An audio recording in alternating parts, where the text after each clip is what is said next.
This is Experiment 15 of Make Electronics, second edition by Charles Platt.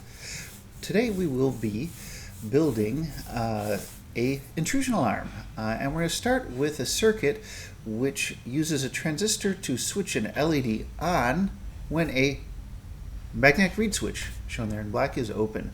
We'll also be needing a diode, some wires, a throw switch, and a relay, and then also drag back your wearable pulsating glow from last week. All right, let's look at that reed switch in some detail. Usually comes with a piece of plastic, as shown in the inset here.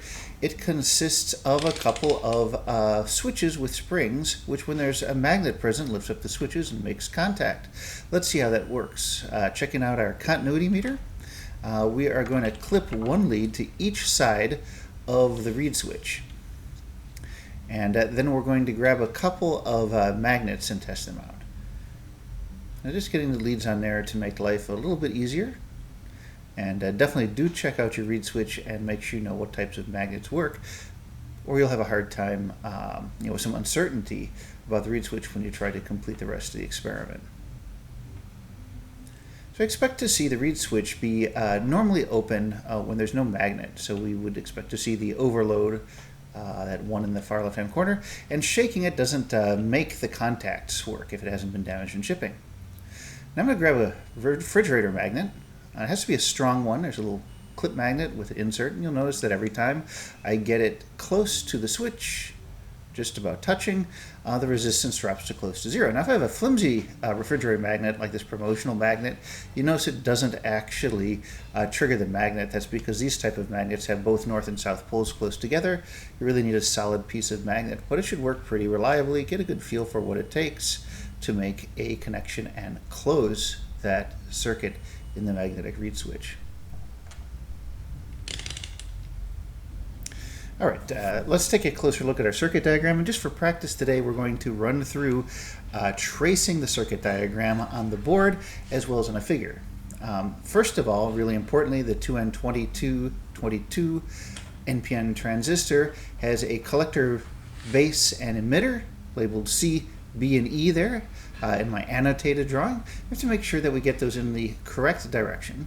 And then it's going to use, instead of a push button switch, it's going to use that magnetic reed switch, which I've hooked up through the breadboard. Now, a breadboard design isn't given for this, so you're kind of on your own to come up with how you want to implement this on a breadboard. You're just going to check it out. When I bring up the magnet, the LED should go off. And when I remove the magnet, the LED should go on. So a little bit of idea, again, of how robust it is with the LED. Remember, I have that LED that I put on my breadboard back many experiments ago at the bottom. That just helps me tell if the power is on in my circuit or not. Let's follow around the circuit, starting with the 9-volt terminal. I'll follow it with the yellow pencil, the white pencil, how about, on the circuit board, and the black pencil on the drawing. So down, first of all, to the 10K resistor on the power rail, and then that goes over to a junction, and we'll follow the bottom part of the circuit first, from the junction down through the reed switch, which goes off the circuit board. Notice I've used a little rubber band to keep it from moving, through the switch, which at the moment is actually open, and then back around to a 1K resistor, and the 1K resistor connects to the negative rail, and from there back to the battery, of course.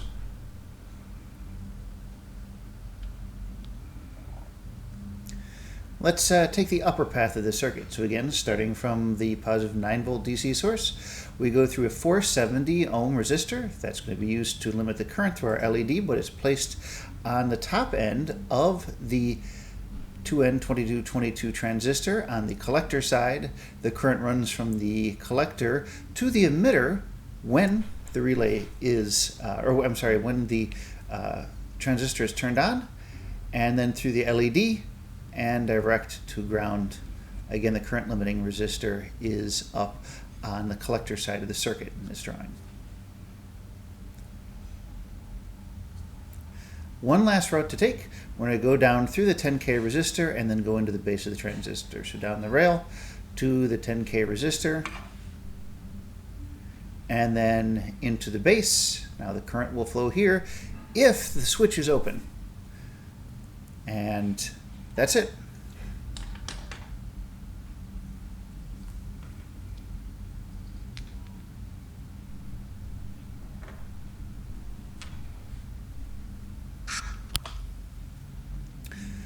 In the final part of the build, we're going to jump straight to figure 388, and we're going to be replacing essentially that LED indicator with a relay, and that relay is going to then drive an alarm. And I'm making a few modifications to figure 388, which I've drawn out here. First of all, instead of using a series of cascaded switches on all my different windows and doors, I'm only going to be building a breadboard which has just one magnetic re-switch working as a sensor. If I had other sensors, I would add them in series with the circuit, multiple windows or doors, etc. So that's the first of three modifications.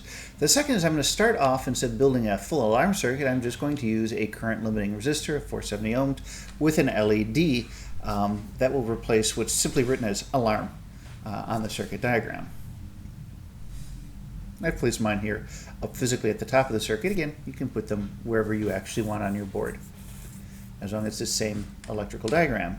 Then finally, I'm going to really want to be able to reset the circuit, so I've modified the design by putting on a throw switch. So I can turn 9 volts on or off to the entire circuit, and I've jammed mine up here in the very far north end of the circuit, so I diverted the 9 volt power over to one end of the switch. And when the switch is pushed down, it will power up the entire circuit. Just use a pencil or a fingernail to do that. And when I turn it on, the switch powers up. But the LED should stay off until the intruder comes in and opens a window, right? And at that point, the LED goes on. And even if the intruder quickly closes the window again, the alarm does not go off. So that's part of the idea behind the intrusion alarm, and this combination of using a transistor to flip into an on state the relay, which can't be changed. The only way to change it is to reset the entire circuit, which means cycling the power. You actually have to turn off power to the whole circuit and then turn it back on to rearm. And if you haven't got that window shut exactly right, the alarm will go off.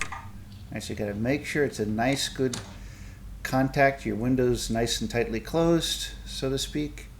And now it's only just when you pull open the magnetic reed switch that that warning LED goes on.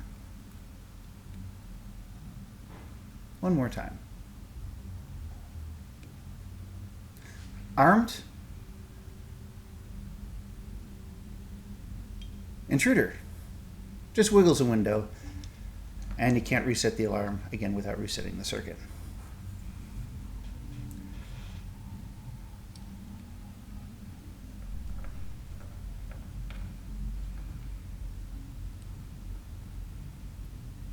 If you don't have the window closed to start with, the alarm will immediately go off in the circuit when you power it up.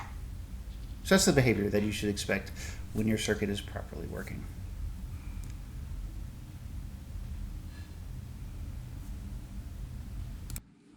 The last thing we're going to do today is put in a real alarm, or sort of a real alarm, in place of our temporary alarm.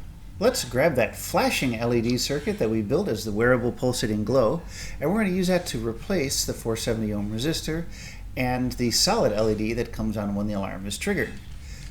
So we're going to just carefully remove the LED and the resistor, and across those 2 points we've got to somehow connect it to the power supply of our alarm output. So I've used a wire and some alligator clips, and I've run it over to the battery leads just for demonstration purposes here, and then the same on the negative side. Now remember that the pattern on top of the battery strap is reversed. So the negative looking pin goes into the positive side, and the positive looking pin goes into the negative side, because it's the mating part that clips onto the battery. So you have to make sure you get the polarity correct. Having done that though, if we set off our alarm, now we don't have simply a solid LED, but actually a flashing alarm light.